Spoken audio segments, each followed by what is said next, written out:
Fala pessoal, tudo bom? Mais um podcast Papo de Basquete. Esse que analisa os jogos do União Corinthians que passaram e já fazendo uma previsão dos próximos jogos que virão. A gente sempre lembra que o nosso patrocínio é do chocolate Caterino. Caterino Chocolate Café e Bar, onde cada detalhe foi pensado para realçar o sabor e a magia do chocolate. Acompanhado de cafés especiais e opções salgadas, oferecemos uma experiência que celebra a essência do chocolate em um ambiente moderno e acolhedor. Caterino, onde o chocolate ganha vida. Eu que vos falo aqui, comentarista da 107.9, Alexandre Cruxem. Ele, o nosso repórter de quadra, setorista do União Corinthians, Jaime Friedrich. E o nosso convidado de hoje, técnico, Seleção Gaúcha Feminina, Fly Boys, Colégio Marista São Luís, Rodolfo Thomas. Seja bem-vindo, Rodolfo. Satisfação estar com vocês. Falar de basquete com o ídolo da cidade aí, cara, com ex-atleta meu, então não tem nem o que dizer, né? Vamos aproveitar a oportunidade. Aproveitar esse tempo que é bem legal. Então, já ir direto pro jogo, né? Jogo de quinta-feira contra a equipe do Vasco da Gama, um jogo bem complicado. 3.690, se eu não me engano, pessoas, né? Grande público no ginásio calor Arnão. Absurdamente grande. Não, até um pouquinho mais suportável porque já era de tardezinha, né, Cruxem? Ainda era o calorzão. Não dá para se comparar pelo jogo de sábado, né? A gente já chega lá nesse ponto, né? É verdade. Grande público mais uma vez no ginásio Arnão, isso que vem ganhando muitos jogos pro União Corinthians também. Joguinho que para mim teve duas, como o jogo do Botafogo também, dois tempos completamente distintos, né? Primeiro tempo, primeiro e segundo quarto. Segundo tempo, terceiro e quarto. Eu fiz esse comentário no jogo contra o Botafogo, que nos 2 anos que eu tive a oportunidade de ser técnico do Corinthians, o meu assistente técnico era o Sérgio Erloft. E o Sérgio Erloft falava, a gente joga o primeiro e segundo quarto e ganha o terceiro e quarto. E eu fiquei aquilo na cabeça, será que vai ser isso? Foi, mas contra o Vasco da Gama foi um negócio que a gente remou e ficou meio difícil, né, no primeiro tempo. Eu imagino que a maior dificuldade seja a defesa zona do Vasco, né, cara? Na verdade, o primeiro período acho que nós perdemos até, né? Acho que 26-23. Isso aí. E aí tu vê que é um placar muito alto, né? Essa defesa não estava encaixada, né? O Vasco começou atacando muitos bloqueios em cima do Dikembe, né? Aproveitando isso. E, na verdade, isso é uma dificuldade que a gente está tendo em vários jogos, né? O Dikembe, no lado da quadra, ele contribui muito no ataque, mas às vezes a gente sofre um pouquinho na defesa porque os defensores têm que passar junto toda hora de bloqueio para não deixar o Dikembe em apuros, né? Eu tenho falado isso, Rodolfo. Quando existe o pique na cabeça, o cara tem que passar junto, porque se não passar junto, vai obrigar o Dikembe a sair desse rapaz, que é o armador e é mais ágil. E o que esse cara faz? Ele abre e todo o time abre e fica mano a mano, ou ele vai rasgar e vai dar pro pivô. A gente fica em xeque o tempo todo, né? Ainda mais na equipe como o Vasco, que tem um armador que gosta muito de usar o pick and roll, que é o Jamal. Né? Ele vai e volta no pick and roll, sempre tentando colocar o armador do time adversário, no caso. Fique preso, né? E já sabe também que os nossos pivôs já não têm uma mobilidade tão grande no Barber e no Dikembe. Aí o Jamal aproveita, tem mais velocidade, já consegue puxar um jump ali da cabeça do garrafão, uma bandeja, ou quem sabe até um passe para o pivô que está rodando depois do pique. E assim o Vasco conseguiu ter muito sucesso no primeiro período.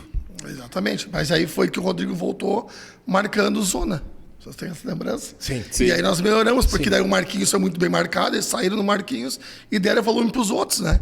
E aí ficou difícil. O Jamal não estava numa tarde inspirado, acho que ele meteu uma bola só. Ele discutiu também, ele fez a segunda falta dele e acho que tinha 4 minutos de jogo. E já foi pro banco. E saiu irritado, ele olhou pro técnico e fez assim. E é lógico, o técnico, primeiro quarto, 4 minutos de jogo, 5 minutos de jogo. O teu principal jogador com 2 faltas, um deles, né? Vem pro banco, né? O Vasco, na minha concepção, e eu falei isso pro Rodrigo Viana, o time do Vasco em si é um cano de time. É um baita time. É um cano de time. Os caras com o Berto, com o Ed. Jogadores experientes. Com o Marquinhos, com o Jamal, sabe? Fazendo toda a questão, mas eu achei que, na realidade, nesse jogo, né, nós apresentamos uma dificuldade, que tu acabaste de falar, que nós repetimos contra o Botafogo e que me preocupa muito, jogar contra a zona. União Corinthians parece que tem uma dificuldade enorme de jogar contra a zona. Isso é difícil, né, cara? Porque a zona tu tem que matar a bola, né? Perfeito. O nosso aproveitamento, ele não tá tão bom assim, né? Eu até falei para um amigo meu na arquibancada, olhando o jogo de sábado, desculpa, que a gente precisa recuperar o Vezaro urgentemente, cara, porque ele é um desafogo, né? Mas não vai recuperar mais, a minha concepção. Tu acha, cara? Eu acho que assim, ó, o campeonato, quando ele tem um certo momento, que é aquele momento de o início, a adaptação, o que está se concretizando e depois a finaleira. O que está se concretizando é agora. O Vezaro não veio até agora. Pois é. Não porque ele não tenha condições. Pelo contrário. Ele tem o desafogo, ele tem a bola, mas é tanta coisa que a gente vê. No entanto, por exemplo, nesse jogo contra... Não sei se foi... Eu acho que foi o Botafogo, no jogo de sábado de tarde.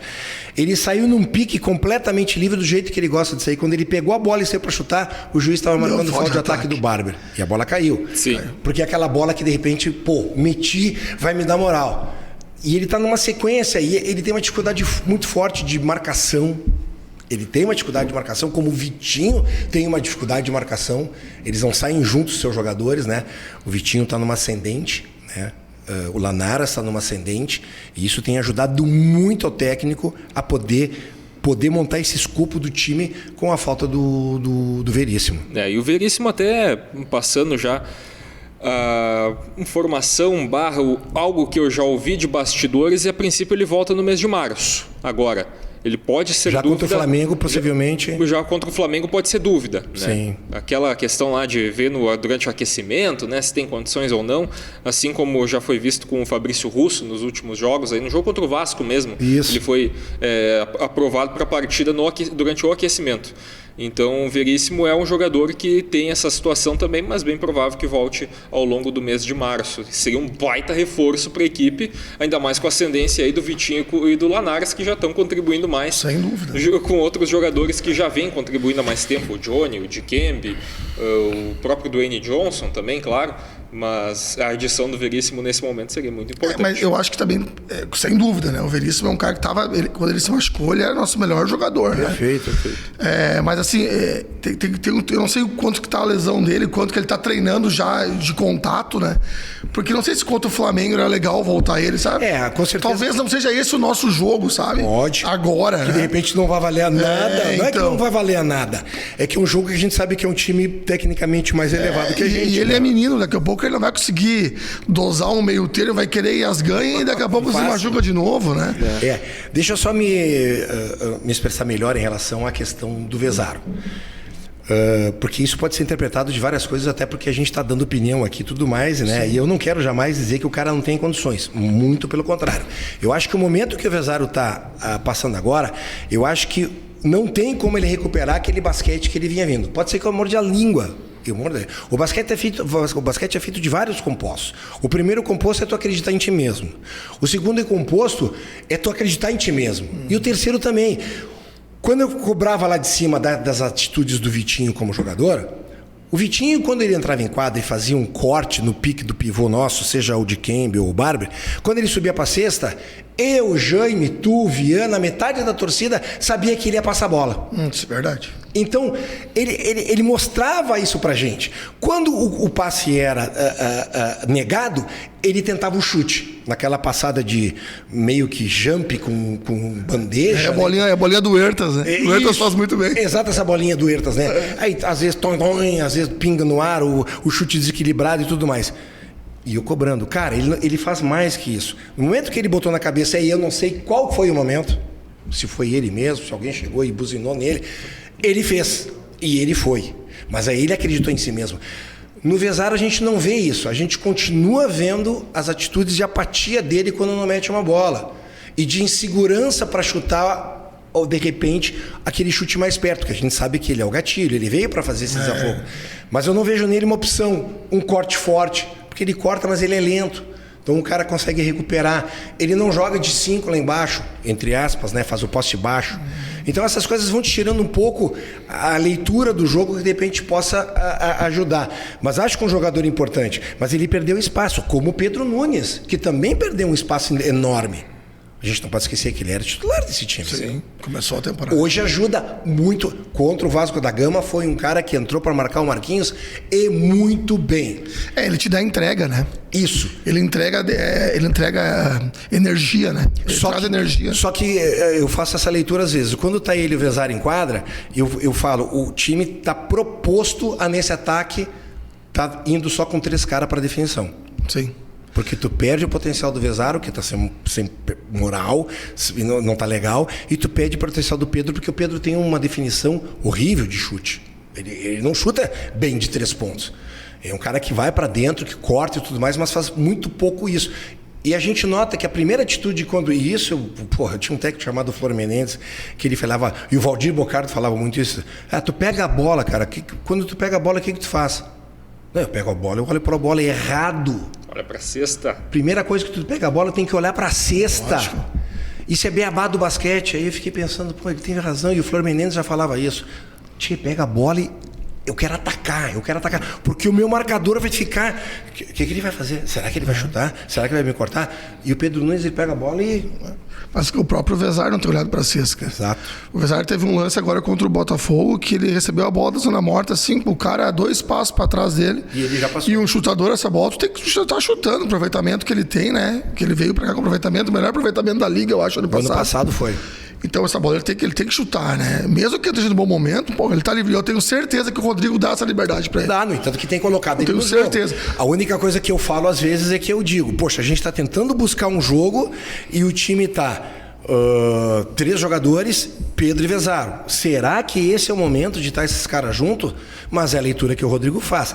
Deixa eu voltar pro jogo do Vasco da Gama, que a gente foi com 5 pontos, se não me engano, de desvantagem por dentro. Não, esse foi o jogo do Botafogo. 26-23 e depois 13-10, né? Para nosso time, então a gente foi... Desculpa, empate? A gente foi empate. Sim, 2 opostos no primeiro tempo, né? Um placar muito alto no primeiro período e depois um aproveitamento bem baixo no segundo período. Mas aí, e aí eu coloquei da dificuldade que nós temos de atacar contra a zona, né? Mas aí eu botei aqui Vitinho no terceiro e quarto e o Lanaras no terceiro e quarto, inacreditável, né? Muito bem. Os caras muito bem, atacando. O Vitinho fazendo uma coisa que há muito tempo que eu queria que ele fizesse. Quando ele cortasse o homem dele, com ou sem corta-luz, ele continuasse a progressão. Por muitas, às vezes, ele pega um jogador que é um pouco mais baixo que ele, e aí, cara, o pivôzão vai ficar no Dikembe, porque sabe que ele vai passar pro Dikembe, e ele começou uma bandejinha, foul em cesta. Tanto que ele tá fazendo várias bandejas no jogo. Contra o Botafogo, ele viu, acho que umas 3 ou 4 bandejas, sei lá. De rasgar aí lá dentro. Né? Que ele saia com a mão levantada assim ainda, né? Pra dizer. Não fugindo do contato também, buscando contato, melhor ainda, né? Buscando o contato para sofrer a falta e marcar os 2 pontos ainda. Mas, cara, isso aí é a confiança que tu falava agora há pouco, né? Não adianta. Eu sempre falo, cara, a tua cabeça, eu falo para os atletas, a tua cabeça é teu principal amigo ou é teu principal inimigo? Isso aí. Exatamente. Se tu estiver bem mentalmente, confiante, cara, é meio caminho andado pra fazer as coisas. E a leitura que eu faço do Rodrigo da Silva em relação a dar oportunidade pro Vezaro, a dar oportunidade pro Pedro, né? Ele não coloca esses caras quando a gente tá 20, 30 pontos à frente. Ele tem colocado esses caras em vários momentos do jogo que o jogo tá precisando deles. Sim. Né? Sim. E eles... no entanto que ele tá vendo isso, só que eu tô sentindo assim, ó, que em alguns momentos ele não tá tendo a mesma paciência que ele tinha antes. Porque ele sabe que se ele continuar e os caras não derem aquilo para ele de volta pro time, ele tem que sacar e botar no banco, e ele tem feito isso. Sim. Outra situação, o cenário que a gente está vendo do Vitinho, parecido com o que a gente teve 2 anos atrás, né, Cruxem? Isso aí eu falei. Primeiro turno bem devagar, no início, e agora já se soltando no segundo, né? Introvertido, naquele ano, quieto. Eu não sei se ele puxou o Augusto ou o Augusto puxou ele, porque foram os dois que foram uma ascensão absolutamente grande, né? Mas e fiz o meu comentário também no jogo contra o Botafogo, e a gente passa pro jogo do Botafogo para a gente falar sobre isso. Eu disse que muitas vezes a NBB já dispara no scout eletrônico o time titular. Então o Jaime tem, eu tenho no meu notebook, o Jaime tem no celular dele. Esse último jogo demorou, e o Viana falava ainda nada, e o Jaime falou, não, ainda a NBB e o pessoal aqui da mesa não colocou e tudo mais. E eu falei que achava que o Vitinho deveria continuar na posição, no starter, entre os 5. né? Porque ele fez um bom jogo, ele ganhou uma baita de uma moral e nós temos, para fazer o revezamento com ele, um cara que não tem necessidade de ser titular ou reserva. Ele mata pau a qualquer momento, que é o Johnny Machuca, né? Exato. Mas dá pra pensar em jogar os dois juntos, viu? E ele tem aproveitado. Ele fez uma formação que eu achei muito interessante, inclusive contra a zona, que ele botou os dois pivô grandes juntos e aí botou os dois pequenos juntos, né? Pra equilibrar e ficou muito legal, cara. E por incrível que pareça, eu não sei se o cara tava de bem com a vida ou ele tinha passado aqui pelo Crônicas do Basquete e tava feliz da vida. O Diquem me mandou um abraço pra ele. Cara, o Diquem me meteu 2 chutezinhos da cabeça que eu não imaginei que ele tivesse esse chutezinho pra fazer. Tudo bem que ele sai uma gilete deitado do chão, né? Mas ele chutou. E criou confiança para acontecer o inacreditável, né? Tudo bem. Aí, mas é aquilo que eu falei no microfone. Qual atleta que vai para a quadra e não brinca? O meu negócio não é armar, mas ele vai lá e arma um pouquinho. O meu negócio não é chutar de fora, ele vai lá e chuta. Todo atleta faz isso. Sem dúvida. Todo atleta faz isso. E tu sabe que tu chuta. Tu vai brincar um pouquinho lá dos 3 pontos, tudo mais, tu acaba pegando empunhadura. E daqui a pouco sobra uma bola como sobrou para ele. Ele tava com moral, 20 e poucos pontos, quase double de novo, né? Chutou uma bola de 3. Mas o que eu quero chamar a atenção é que 2 assisters do Barber, aliás, deu 3 pro Dikembe. Um foi um passe picado que o Dikembe pegou e subiu. Mas 2 assisters de passe pro Barber embaixo, o Dikembe na cabeça, 2 chutezinhos na zona e a bola caiu. E aí tu começa a quebrar a defesa da zona. Exatamente. A bola não tá caindo, tu tem que arrumar uma outra forma de fazer cesta, né? De ser agressivo. Mas também tem aquela história, né, Cruxem? Com 20 pontos na frente... Eu sei que porteira aberta passa... Tudo é mais fácil. Isso. E aí, cara, eu não quero me ser repetitivo nesse comentário, mas eu penso que quando faltava 5 minutos para acabar o jogo, nós tava com 20 na frente. Podia ter dado segundos pro Vezar na quadra. Podia. Inclusive, eu vou te dizer bem sincero, pedisse um tempo e armasse um ataque pra ele matar a bola, cara. Pode ser. Porque, cara, não tem como tu não tentar recuperar esse cara de alguma forma assim. Porque já que esse cara resolve matar 2 bolas por jogo, porque não tem feito nenhuma. Você resolve matar 2 bolas por jogo, cara, e tu sabe que a bola de 3 ela te resolve os teus problemas. Te dá moral. Tu já pensou onde pode chegar, cara? Muitas vezes o que eu vejo, e mais uma vez eu volto a comentar, não é a minha análise fria ou que eu não gosto do Vezar e tudo mais. Eu vejo muito friamente porque eu já tive lá dentro como atleta, já tive no banco como técnico profissional, hoje eu faço parte aqui fora. E muitas das leituras que eu faço são as coisas que realmente 30 anos revendo isso te dá. Eu acho que hoje, nesse contexto, no contexto que está, o Vezaro vai jogar. Mas ele não vai conseguir fazer uma partida de 15 pontos, porque ele entra e já está com receio. E aí é difícil. E aí tu tem que trabalhar a cabeça do jogador, tu tem que dar oportunidade, coisa que o Rodrigo está fazendo, né? Ele, de repente, teria que ver como é que ele pode encarar isso. Aí é só ele vai falar. O Vitinho, por ele si próprio, eu vinha cobrando dele, fazia alguns comentários ácidos às vezes, porque eu sabia do que o Vitinho pode dar. Claro. Né? História de 1900 e bolinha. Treino. Ô Cruxem. Aí fui pro vestiário, tava tomando banho, resolvi ficar os arremessos mais tarde. Aí o professor entrou, fumando, Arividal. Ô Cruxem, tu tá aí? Fala, professor. Posso falar teu nome? Eu falei, mas o senhor não tira o meu nome da sua boca, professor. Aí ele parou, deu uma fugadinha, tirou o pique, botou pra fora. Quando eu parar de falar teu nome, tu começa a te preocupar. É isso aí. Nunca mais reclamei nada. Então, sabe, quando tu tem aquele cara que tu tá esquecido. Quando tu tem o cara como o Rodrigo, que tá tentando dar oportunidade, só que assim, mais uma vez eu falo, ele não pode ter muita paciência com o Pedro e com o Vezaro, porque às vezes esses caras não estão realmente bem e vão prejudicar a equipe. Agora, tem que dar oportunidade pros caras? Acho que tem. Sim, tem que aproveitar também os últimos jogos da primeira fase, né? Porque depois no playoff, aí sim, tu vai ter que já ter um escopo do time e os jogadores que tu tem mais confiança para botar para jogar. Vai passar a usar 8 caras. Que ele já tem na cabeça isso, tu pode ter certeza. Outra coisa, que eu fiz o comentário tanto na quinta-feira como no sábado.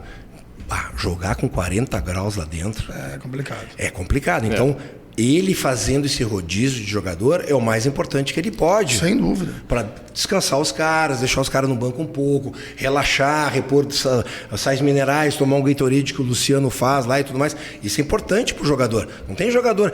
O que tu falou, tá 20 e poucos de diferença, vou começar a mexer um pouquinho na equipe. Tirar os caras. Ele fez, inclusive. O que eu falo é que eu esperava mais tempo de quadra pro próprio Vezar nesse momento. Por ser o cara que talvez assim que... pode te dar mais do que os outros que entraram. Não sei se você consegue me entender meu raciocínio, sabe? Mas a forma que o Rodrigo administra o time em relação a o tempo de quadra, eu gosto. Eu gosto, assim. Eu acho que todo mundo fica feliz. Os jogadores se sentem importantes. Mas aí...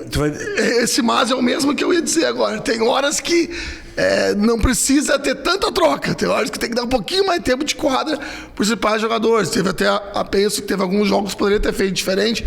Mas aí o cara tá no dia a dia, tá lá, né? Sabe como faz. Eu também falo isso. Quem comanda é ele, né? Não tem não. Assim, o Lucas Larraud esteve aqui, eu acho que ele foi muito feliz numa declaração que ele deu. Ele não deu uma declaração falando do Rodrigo da Silva. Ele deu uma declaração falando de técnicos. Que tem técnicos que querem achar por bem de dividir o tempo entre os jogadores. Que isso não existe. Não. Tu tem que ter tua coluna, tu tem que ter a tua base. E aí tu vai colocando jogadores conforme a necessidade vai te dando daquilo. Não é o cara tá jogando lá, por exemplo. Eu vou fazer um comentário agora um pouco ácido. Jogo contra o Vasco da Gama. Jogo, bolinha aqui, bolinha ali, daqui a pouco. John dos Anjos.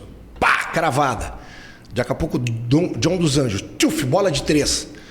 Daqui a pouco, John dos Anjos. Toco. Vai lá. Aí na quinta bola, eu tô olhando lá de cima, o John dos Anjos sendo substituído. Não sei se ele ficou pé da cara que o garoto não fez alguma defesa, alguma coisa. Mas, cara, era o momento dele ali. E pergunta pra mim, quando o dos Anjos voltou, como é que ele tava? Voltou frio no segundo período, né? Frio, lá embaixo, sem aproveitamento, fazendo passes errados, não escolhendo os bons arremessos. Cara, tu sabe o que eu sinto do John? Eu vou te falar, tá? Com um olhar de técnico um pouco assim. Eu sinto que ele é um cara muito importante para a equipe, que realmente ele tem os momentos dele que ele tá on fire, né, como fala. Isso. Mas ele tem erros de escolhas de ajudas na defesa. Pode olhar, cara. Concordo contigo. Que ele compromete, ele bota todo o time em xeque. Todo mundo tem que... o que foi combinado, teve um lance, cara, contra o Brasília no Super 8, eu tenho certeza que o Rodrigo contou, porque o Dedé ele tem um movimento que a primeira bola é um backdoor. E ele foi na volta do intervalo, se eu não me engano, eu posso estar enganado, tá? Eu tenho certeza que o Rodrigo avisou que ia ter que... avisou da jogada. E ele tomou o backdoor. Ele não durou 30 segundos, a quadra ele saiu, cara. Pode ser. É o tipo de coisa que técnico... Eu falo assim, ó... O técnico, tu sabe que tu foi técnico. Tu tolera o erro normal. Agora, o que tu avisou e o cara vai lá e erra, aí tu fica... Eu chamo chá de pinho. Vem aqui, senta aqui no banco, fica na madeira aqui. Isso aí. E eu acho que é isso que acontece com o John. Pode. No entanto, que deu para ver que quando o John saiu naquele momento, que podia ser o momento on fire dele, o Rodrigo da Silva foi lá no ouvido dele e ficou. Isso aí. Ele ficou. Eu falei, cara, eu não tirei ele, mas ele tá ajustando alguma coisa, pode ser. Eu também acho que muitas vezes, por algum movimento, ou até por alguma ajuda excessiva que não era para fazer, ou uma leitura, tipo, eu tô marcando o Rodolfo, que o Rodolfo pega a bola, ele vai chutar, ele não vai pensar duas vezes. É isso aí. E aí ele espera o cara pegar a bola. Ele vai ajudar o pique roll do pivô rolando lá, daí ele toma a bola de 3. Então, sabe? E a gente viu isso no jogo contra o Vasco da Gama. O Mauro Marquinhos, o Mauro Jamal e acho que foram 2 do Marquinhos em seguida. E era o Pedro que estava marcando ele. E aí o Rodolfo foi loucura. Né? Cara, tu não pode deixar o Marquinhos receber a bola para depois tu ir. Porque o Marquinhos tem 2 e pouco de altura. Já era. Ele saiu o arremesso aqui de cima da cabeça. Não, já era. Aí o Marquinhos recebeu. Quando recebeu, ele saiu, não sei onde é que ele estava. Ele saiu para querer... Aí já era. Não tem o que fazer. Lógico que a gente sabe que o basquetebol tem uma filinha aqui só de erros, que a gente sabe que os erros vão existir. Né? É um jogo de xadrez. O mais superior vai se sobressair ao mais inferior. E assim por cima. E quando tu está inferior, tu tem que fazer movimentos para que tu te torne superior e vice-versa. Né? Mas eu também concordo com o Rodolfo. Eu acho que tem alguns momentos que eu acho que tu para esse limite, de repente, já te avisei, não faz isso, mas vem cá, senta um pouco. Que é a mesma coisa que eu falo em relação, muitas vezes, ao aproveitamento do Vezaro e do Pedro Nunes. E eu não estou falando mal dos 2 jogadores, porque eu acho que o Vezaro veio para cá com uma carga muito forte de ser um sniper. E o Pedro Nunes ficou do ano passado como o cara que mais se destacou e se entregou em defesa e tudo mais.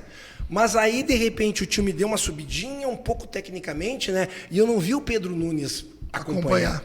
Sabe? Ele ficou, né? Mas não porque ele não quer. De repente é porque a capacidade dele vai até aí, tu entende? Mas ele compensa onde? No rebote, na corrida. Pô, ele marcou o Marquinhos contra o Vasco da Gama. Pô, eu vi lá de cima, o cara grudou. E ele é alto também, sabe? É forte, né? E tanto que o Marquinhos ficou pé da cara que deu um ipom no Lanaras e jogou o Lanaras no chão. Porque o Lanaras é outro cara que pesa 12 gramas, né? Mas o que incomoda, vou te contar, né? E a gente nem tocou muito nesse assunto, né, da evolução do Lanaras nos últimos jogos, né? 25 pontos contra o Vasco foi o cara do jogo, né? Aquele cara que atacou muito fora da bola, principalmente. Como ele consegue atacar os espaços para receber um passe, converter um gancho embaixo do garrafão. Como ele deixa o marcador na saudade na zona, né? Muito rápido, né? Muito rápido, muito ágil. Quando o marcador piscou, ele já está correndo para dentro do garrafão para pedir o passe. Né? E ele é inteligente porque ele recebe esse passe, e a gente vai falar nisso aí, porque foi nesse momento que o Vasco estava marcando zona, e quem quebrou a zona do Vasco foi o Lanaras. Isso aí. Ele aparecia naquele miolo, que a gente sabe que o buraco da zona é aquele miolo. Né? E ele parava ali e ele não fazia mais nada. Ele saía no chutezinho. É que, na verdade, ele entendeu o que estava acontecendo. Fez a leitura. Porque se tu analisar o que acontece, a bola entrava no Dikembe, eles dobravam no Dikembe. Perfeito. E aí todo mundo ficava parado fazendo a bola de 3 pontos. Só que a dobra era muito rápida no Dikembe. Inclusive o Marquinhos ia dobrar no Dikembe. Então é um cara grande dobrando. E aí quando o Lanares entendeu que o espaço estava ali, daí o Dikembe só botava a bola nele, era bandeja. E muitas vezes essa leitura nem precisa partir da comissão técnica, né? Não, o jogador na quadra. O próprio jogador na quadra. E isso que é importante. Lógico, eu não sei se de repente o Rodolfo pode ter dito, o Rodrigo da Silva pode ter dito para ele, olha, cara, ali no meio que vai ser onde que tu vai jogar, tu vai aparecer de flecha ali. Porque isso quebra qualquer zona. Só que eu também acho, ele tem bolas, por exemplo, ele tá com tanta moral que ele pegou um rebote no ataque e ele rasgou costa a costa. Ele vai. E foi lá embaixo e fez a bandeja. Sim. E mais uma vez, né? A zona ou tu mete bola, certo? Ou tu corre a quadra, né? Pra deixar os caras montar a zona. E ele te dá essa energia, junto com o Vitinho. Por isso que eu falo, eu adorei. Pra mim, contra a zona é muito legal. Vitinho, Machuca e Lanaras e os dois grandes. Nós vamos correr a quadra pra caramba. Cara. Eu acho que quando o Vasco da Gama, ele nem tentou muito tempo o Vitinho e o Johnny junto, porque o time do Vasco da Gama é mais alto. Ou o Johnny teria que marcar o Humberto, ou o Vitinho teria que marcar o Humberto, ou o Ed. São caras que são bem mais altos que eles. Mas eu acho que em alguns momentos, por exemplo, já contra o Botafogo, dava. Mateuzinho e outros jogadores que não são tão altos que têm condições de marcar. Né? Eu também gostaria de ver o União Corinthians, em alguns momentos, quebrar o ataque do adversário marcando zona. Ele fez isso no jogo. Ele fez. Não era tão comum, né? Exato, mas eu gostaria de ver mais, entende? Passar um pouco de dificuldade pro time adversário. É que nesse nível, cara, tu sabe disso, Cristian, é complicado tu cair numa zona toda hora. Se tu cair nas... Exatamente. Geralmente tem atirador, né? Perfeito. Porque assim, a zona é uma faca de 2 legumes, né? Tu cai em zona, tu quer, de repente, proteger tua área pintada e dar uma respirada. Aí a primeira bola na mexida cai de 3, o cara mete. Quebrou, morreu. Cara, se o nosso time começar a matar bola com o Dikembe lá embaixo, é muito difícil de marcar. Mas a gente vinha matando bola. Pois Eu acho que esses 2 jogos foram atípicos. Lá em Brasília também não matou no Super 8, acho que foi 2 bolas de 3, eu acho. Foi 2. Foram bola de 3 pontos. Foram 22-4 no jogo contra o Botafogo. É pouco. Cara, isso é 18%. É pouco. E 25-6 contra o Vasco e 25-6 do Posso te falar uma coisa, Cristian? Eu acho 22, 25 bolas chutadas, eu acho pouco. Eu acho que nós tínhamos que estar no mínimo para 30 bolas. Mas aí nós temos a transição de chegada do nosso time, ela tem um objetivo, é o poste baixo no Dikembe. E aí tu não chega muito preocupado. Aí tira o volume. Exatamente. Tira o volume. Mas pode ter chute de 3 pontos quando a bola vai lá embaixo? Até pode. Mas sabe que quando tu joga a bola lá embaixo, no poste pivô 3, a característica do time adversário por si só é sanfonar, né? Sim. Lado da ajuda vem, aqui de cima fecha, vamos sanfonar aqui. Então, qual é que é o passe que o Dikembe tem? É aquele que às vezes ele dá lá do outro lado para sair de 3 pontos. Às vezes dá. O John pega, o Dwayne Johnson pega, chuta e tudo mais. Mas muitas vezes não. Agora, quando tu chega numa transição já procurando o chute de 3, aí é diferente. Né? Mas não é isso. Acho que o nosso time esse ano... Não é a nossa característica, está dizendo. Exato. Evoluiu muito nisso porque a gente tem. Quando o Barber enquadra, muito pique na cabeça para o armador, seja Johnny ou seja Vitinho. E quando é o Dikembe, muito posse baixo. Cara, eu gosto, cara. Eu gosto. Porque quando tu pega um Dikembe bem na partida, cara, vai me desculpar, ou é foul e cesta ou é foul, Hélio. Não, sem dúvida. Mas eu concordo contigo, cara. Eu sou fã de pivô grande. Eu sou fã do... Eles querem extinguir o cincão, mas eu sou contra. eu adoro o cincão. Só que eu acho que tem que ter um meio termo. Sim. Eu acho que nós temos que ter um equilíbrio. Bola dentro, bola fora. Bola dentro, bola fora. E esse cincão, o Dikembe, ele tem uma característica muito legal. Ele sabe passar a bola. Exato. Ele tem muita visão de jogo. Isso. E eu assisti um treino do Corinthians esses tempos que eu levei o pessoal do treinão lá do camp que eu faço. E, cara, quando o Dikembe, a bola entra nele, acontece muita coisa de rotação em ali, volta, né? Para os caras saírem para chutar bloqueios fora da bola, né? Alguns flare. E ele passa a bola. Então, assim, é uma coisa que às vezes no jogo parece que tá faltando o time, sabe? Pode ser. O time do negócio, talvez até o lance da confiança do próprio Dikembe de os caras não estão matando bola, vou botar aqui dentro que é melhor. Porque, cara, se começar a cair... Só que assim, se a gente for ver tanto contra o Botafogo como o Vasco, a grande maioria de bola de 3 pontos que a gente chutou livre, cara.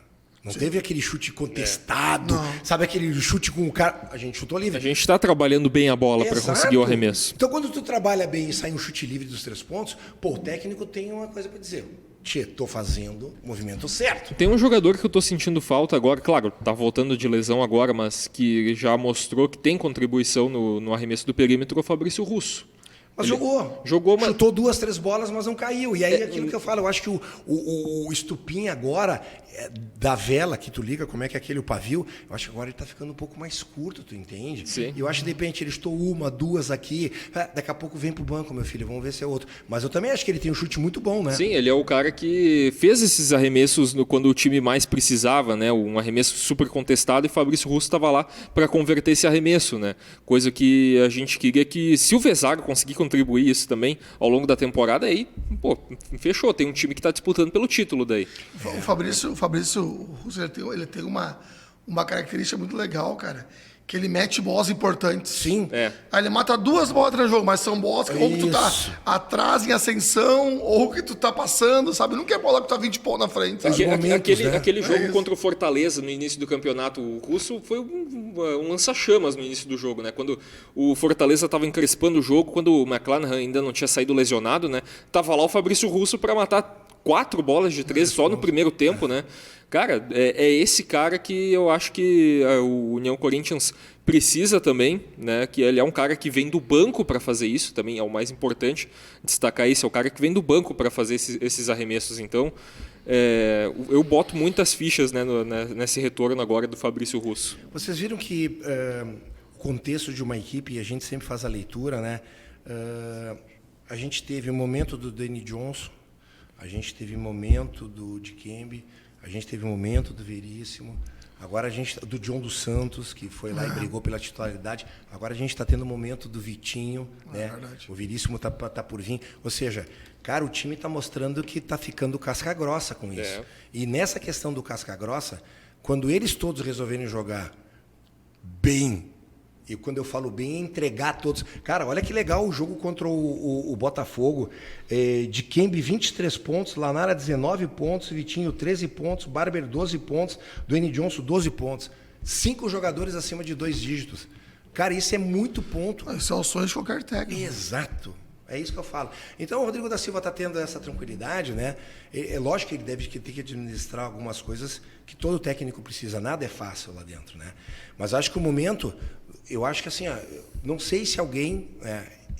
eu, no começo desse ano, eu falei que era o melhor time, comentei aqui internamente, né, no grupo, é o melhor time que se formou. Né? Aqui tu fala dos últimos agora, sim, sem dúvida. Sem dúvida. O ano passado o Rodrigo estava de técnico, mas ele pegou praticamente o time pronto. Então ele teve que administrar aquilo, né? Então esse time é o melhor de todos. Cara, a gente está quarto, quinto lugar de 17 times. Exato. E disputando agora, sexta-feira, direto, né? Confronto direto pelo terceiro lugar. Terceiro lugar. Eu achei que o jogo da Super 8 foi um jogo completamente diferente. Atípico. A gente estava sem o Veríssimo, a gente perdeu o Russo, né, que não jogou. Final do jogo perdeu o Johnny também. O Johnny sentiu a panturrilha. Nós não fizemos um jogo bem contra uma equipe que é boa taticamente. O que o Dedé pede, eles fazem, é impressionante. É uma equipe que respeita muito, né? E a equipe a ser batida, né? Porque essa equipe já fez... Para mim, é o melhor basquete jogado do campeonato. Eu ia falar isso. É a equipe a ser batida. Tá. Porque fala do Minas... do Flamengo. Mas daí é altos investimentos, né, cara? Não, e é uma gangorra, né? O Brasília vem vindo. Bem regular. Regular, administrando, sabe? Os jogos que perde, mas assim, quase ganhou. Tu vê que daqui a um pouco eles podem... Cara, eu trabalhei 5 anos em São Paulo e eu tive a oportunidade de acompanhar o Dedé em Limeira, quando eu estava lá na base. Cara, o Dedé, ele é fantástico, cara. Estudioso. Ele é um cara, assim, extremamente tático, muito chato, sabe? Assim, é perfeccionista em tudo, sabe? O trabalho do ano passado dele, que não foi bom, não teve bons resultados, me surpreendeu. Porque esse campeonato está fazendo muito bem para o Dedé. Então, realmente, o Brasília é um time que vai incomodar. E é sexta-feira o jogo, né? É isso. O Daniel Vonradin, que é um dos destaques dele, tá voltando. O Daniel foi meu atleta e eu mandei mensagem para ele hoje para saber, porque eu comentar aqui. E ele falou, ele tinha uma lesão de ligamento parcial, mas ele vai fazer teste contra o Caxias, ele não joga, mas contra nós tem chance dele jogar. E é um reforço importante. Foi o cara que jogou 40 minutos lá em Lajeado contra a gente, isso, viu? Isso. É um físico impressionante que o Von Raidin tem. Os números tem. dele, rebote, te dá marca pra caramba. Sim, né? sim. É um jogador completo, o Von Raidin. Ele já se destacava bastante no Cerrado, né? Nas últimas temporadas, ninguém do eixo quis pegar ele. O Brasília pegou. O Cerrado não tem mais basquete, mas fica aqui em Brasília, né? O time do Brasília me aparenta... ter os jogadores certos para as posições certas. Sim. Sabe? Porque às vezes tu incha teu plantel, às vezes tu traz jogador que não é da posição e tu tem que colocar ali, sabe? Às vezes tu tem muito jogador numa posição única. Pô, Brasília não, parece que tem os jogadores certos, as posições certas. Isso ajuda muito. E vamos analisar, né? 2 pivôs dominantes, que é o Nesbitt e o Anderson Rodrigues. E chutador pra caramba, né? Gemada, o Lucas lá tá matando bola. O jogo do Lucas no Super 8 contra a gente foi brincadeira. E o Vorradinho é um chutador, né? Pedro Mendonça no banco também. Isso. Até titular nos últimos jogos, né? Com a ausência do Von Raidin. Que nem é tão chutador assim, mas é um cara importante, né? Sim. Tu vê, é um time muito bem montado. Muito bem montado. Muito bem montado. Aí a gente tem esse jogo contra o Brasília e aí nós temos uma pausa. É isso, Jamie Friedrich? Uma boa pausa até o dia 3 de março, quando temos aí um grande jogo contra a equipe do Flamengo aqui em Santa Cruz. Aqui em Santa Cruz. Esse vai ser legal, hein? Vai encher o ginásio. Bom, então... E dá pra ganhar, viu? A gente já sabe mandar os caras. O basquete, nesses últimos anos de temporada de NBB, já demonstrou muitos resultados e sempre um time está aprontando em alguma coisa e tudo mais. Olha, eu já antecipando um pouco o jogo contra o Flamengo, tem que botar o olho em um jogador e um jogador só no Flamengo. Claro que é um elenco super recheado com grandes jogadores. O armador lá, o Alexei Borges, né? Borges tá numa fase muito boa. Ele sozinho comandou o jogo na final da Copa Super 8 contra o Minas. Só que quem tem Alexei Borges aí, mas aí tem do lado do Balbi, tem do lado... Se tá ruim, vai entrar o Balbi. Exato, sabe? Isso é o problema, é difícil, né, cara? Só que sim, a gente sabe que no papel é legal, mas lá dentro da quadra tem que jogar. Nós já ganhamos os caras aqui. Exatamente. E tiramos a invencibilidade dos caras aqui, do Franca também aqui dentro. Ou seja, já aprontamos aqui dentro. E acho que esse time vai longe em relação não a aprontar, mas ter vitórias boas, porque esse time está começando a criar casca, aquilo que eu falo, para fechar jogo. E o mais importante, Cristian, a torcida tá junto, cara. Ah, com certeza. Cara, que a atmosfera tá muito legal de ir no jogo. O cara se arrepia, sabe? Porque acompanhou os anos 90 e foi o que me fez gostar muito de basquete. Né? Cara, tu tem... Eu até me arrepi de falar. Tu tem lapsos daquilo ali, sabe? Mas é bem isso. É muito gostoso, cara. É muito bom. Então, gente, é isso aí. Estamos aqui finalizando mais um Papo de Basquete. A gente sempre lembra que o Papo de Basquete é um patrocínio da Caterino Chocolates, onde o chocolate ganha vida. E, Jaime, vamos ter que presentear, né? Como sempre. Como sempre, o nosso convidado ganha aqui um brinde da Caterino. Muito obrigado. Rodolfo está aí um brinde, faça bom uso. Meu filho vai adorar isso. Então, já está feito. E a gente convida você para ficar de olho no Crônicas do Garrafão, que deverá ir ao ar amanhã, a partir das 18 horas. E também fique ligado para o próximo Papo de Basquete. Um abraço, galera.